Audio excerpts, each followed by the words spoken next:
Hello friends, সকলোকে শুভেচ্ছা জ্ঞাপন কৰি আছোঁ মোৰ চেনেলৰ তৰফৰ পৰা। আজি মই আপোনালোকৰ কাৰণে লৈ আহিছোঁ এটা নতুন ৰেচিপি, কঁঠাল গুটিৰ লগত লাউৰ পাত। আমি সদায় যিকোনো ধৰণৰ শাক ভাজি খাওঁ, কিন্তু আজি মই অলপ বেলেগ ধৰণৰ কৰি শাকৰ ৰেচিপিটো আপোনালোকক দেখুৱাই আছোঁ। কঁঠাল গুটিৰ লগত লাউৰ পাত বনাম মই। ইয়াতে মই একেবাৰে কুঁৱলীয়া লাউৰ পাত কেইটামান লৈছোঁ আৰু কেইটামান কঁঠাল গুটি লৈছোঁ আৰু মিডিয়াম সাইজৰ এটা পিঁয়াজ, কেঁচা জলকীয়া আৰু নহৰু লৈছোঁ। প্ৰথমত মই কঁঠাল গুটিকেইটা বাকলি গুচাই ল'লোঁ আৰু পাতল পাতল কৰি কাটি ল'লোঁ। পিঁয়াজ কাটি ল'লোঁ, কেঁচা জলকীয়া কাটি নহৰু ৰেডি কৰিলোঁ। কেৰাহীত মই পানী দিলোঁ।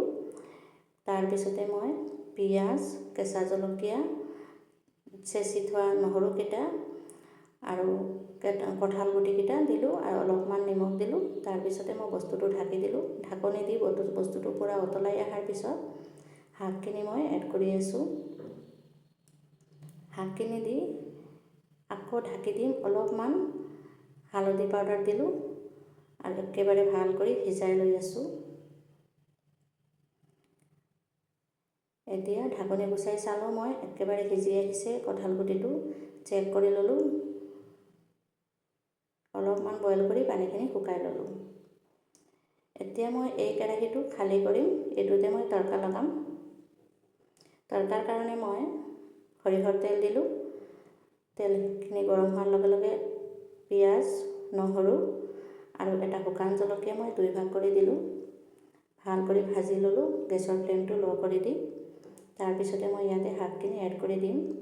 এই তৰকাটো হৈছে এই ৰেচিপিটোৰ একেবাৰে টেষ্ট বহুত বেছি বঢ়াই দিব।